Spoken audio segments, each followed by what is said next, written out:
Hi guys, केमन आछो? आशा करছি সবাই ভালো আছো। আমিও খুব ভালো আছি।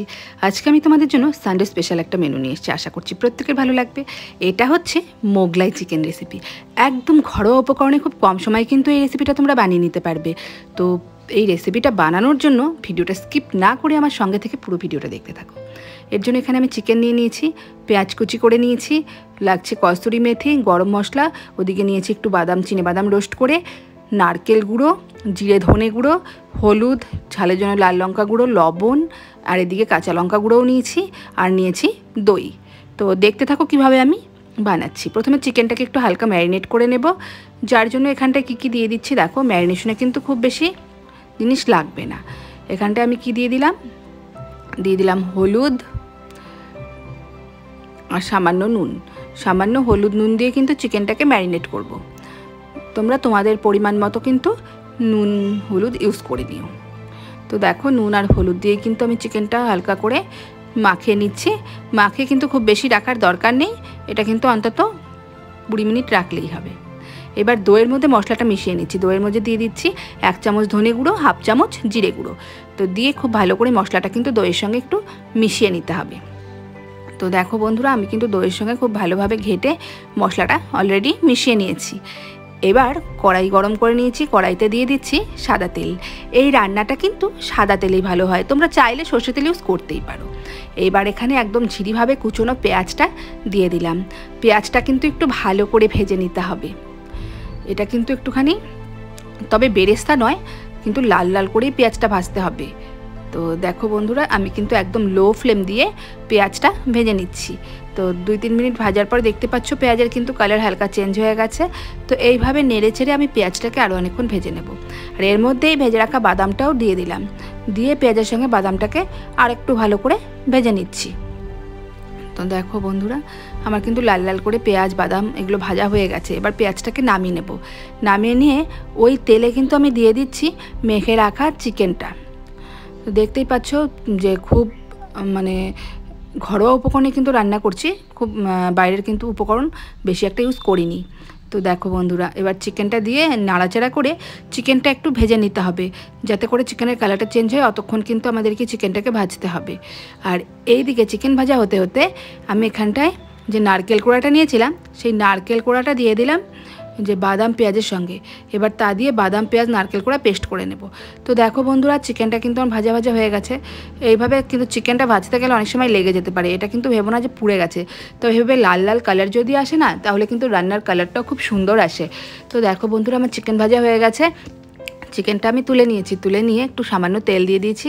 দিয়ে তার মধ্যে এখানটা দিয়ে দিলাম লঙ্কার সঙ্গে একসঙ্গে আমি আদা রসুনও বেটে নিয়েছিলাম, সেটা দিয়ে একটু ভালো করে লঙ্কাটাকে ভেজে নিতে হবে, যাতে লঙ্কা আদা রসুন কারোরই কাঁচা গন্ধ না থাকে। তো দেখো বন্ধুরা, মশলাটা দিয়ে কিন্তু আমি একটু ভালো করে নাড়াচাড়া করে ভাজা ভাজা করে নিচ্ছি। আর এই সময় কিন্তু একেবারে লো ফ্লেমে তোমরা মশলাটা ভাজবে, না হলে মশলাটা বেশি ভাজা হলে আবার খেতে ভালো লাগবে না। এইবার এখানটায় দিয়ে দিচ্ছি ভেজে রাখা চিকেনটা। তা চিকেনটা দিয়ে আবারও মশলার সাথে একটু ভালো করে ভাজতে হবে আমাদেরকে। তা এখন অবধি দেখতেই পাচ্ছ যে খুব একটা বেশি নুন ইউজ করিনি, তো সামান্য নুন দিয়ে মাখা ছিল সেটাই। তো দিয়ে চিকেন দিয়ে লঙ্কার সাথে ভালো করে একটু ভেজে নিলাম 2-3 মিনিট। 2-3 মিনিট ভেজে ফিরে এলাম বন্ধুরা। এদিকে দেখো, এইবার আমি অ্যাড করে দিচ্ছি দইয়ের মধ্যে যে জিরে ধনে মেশানো ছিল সেই মিশ্রণটা। তো সেই মিশ্রণটা দিয়ে খুব ভালো করে নেড়েচেড়ে কিন্তু চিকেনটাকে কষিয়ে নিতে হবে। আর দই দিলে কিন্তু চিকেন থেকে একটু জল জল হালকা ছাড়ে। তো লো ফ্লেমে কিন্তু আমি এইভাবে সুন্দর করে কষিয়ে নিচ্ছি। আমি ফিরে আসবো 5 মিনিট বাদে। 5 মিনিট বাদে দেখুন বন্ধুরা কতটা জল ছেড়েছে। আমি আগেই বললাম দই দিলে চিকেন থেকে জল কিন্তু ছাড়বে। তো দেখতেই পাচ্ছেন বন্ধুরা, আমি কিন্তু কোনো প্রকার জল ইউজ করিনি। এইবার এখানটায় দিয়ে দিলাম লাল লঙ্কা গুঁড়ো, হলুদ আর বাকি নুনটা। আবারও বলছি, নুনটা ঝালটা আপনারা আপনাদের নিজেদের পরিমাণ মতো ইউজ করবেন। তো 5 মিনিট কষানোর পর দেখো বন্ধুরা, এখান থেকে মশলা থেকে চিকেন থেকে কিন্তু তেল ছাড়ছে, জলটা কিন্তু টোটাল পুরো শুকিয়ে গেছে। এইবার এখানে যে পেঁয়াজ বেরেস্তা বাদাম আর নারকেলের যে পেস্টটা করে রেখেছিলাম, সেই পেস্টটা এখানটায় দিয়ে দিলাম। তা সেই পেস্টটা দিয়ে খুব ভালো করে নাড়াচাড়া করে নিতে হবে, খুব ভালো করে চিকেনটাকে আবারও নাড়াচাড়া করে একটু কষাতে হবে। তো দেখো বন্ধুরা, আমি কিন্তু লো ফ্লেমে মশলা দিয়ে চিকেনটাকে খুব সুন্দর করে একটু কষিয়ে নিচ্ছি। আর এই সময় এখানটায় দেখো, আমি যে মশলার বাটিটা ছিল সেই বাটিটা ধুয়ে একটু জল অ্যাড করে দিলাম। তো তো জলটা দিয়ে তারপরে খুব ভালো করে নেড়ে চেড়ে চিকেনটাকে একদম লো ফ্লেমে খুব সুন্দর করে কষাতে হবে। তো আমি ফিরে আসছি 5 মিনিট বাদে। তো 5 মিনিট বাদে দেখো বন্ধুরা, চিকেন থেকে কিন্তু আবারও একটু জল জল হালকা হালকা ছেড়ে দিয়েছে, দেখতেই পাচ্ছ। তা ভালো করে নেড়ে চেড়ে কিন্তু আমি আরও 5 মিনিট মতো এটাকে খুব সুন্দরভাবে কষাবো। 5 মিনিট পর ফিরে এলাম বন্ধুরা, দেখো কতটা সুন্দরভাবে কষানো হয়ে গেছে চিকেনটা। আমাদের কিন্তু চিকেনটা 90% একেবারে রেডি। এইবার এখানটায় সামান্য জল দিলাম, কারণ গ্রেভিটা তো বেশি ঘন হয়ে যাচ্ছে, এতটা ঘন হলেও ভালো লাগে না। তো সামান্য ফোটানো জল আমি ইউজ করলাম। আর এখানটায় দিয়ে দিচ্ছি একটু গরম মশলা আর কসুরি মেথি সেন্টের জন্য। কসুরি মেথিটা কিন্তু অপশনাল, দিলে ভালো লাগে, না দিলেও চলবে। তো সব কিছু মশলা আমার দেওয়া শেষ। তো এইভাবে নেড়ে চেড়ে 5 মিনিট বাদে একদম ফিরে আসছি। ফিরে এলাম বন্ধুরা 5 মিনিট বাদে। দেখো বন্ধুরা, গ্রেভিটা কিন্তু মাখা মাখা হয়ে গেছে। আমাদের রান্না কিন্তু একেবারে কমপ্লিট। গ্যাসের ফ্লেমে অফ করে দিয়েছি, শুধু সার্ভ করা পালা।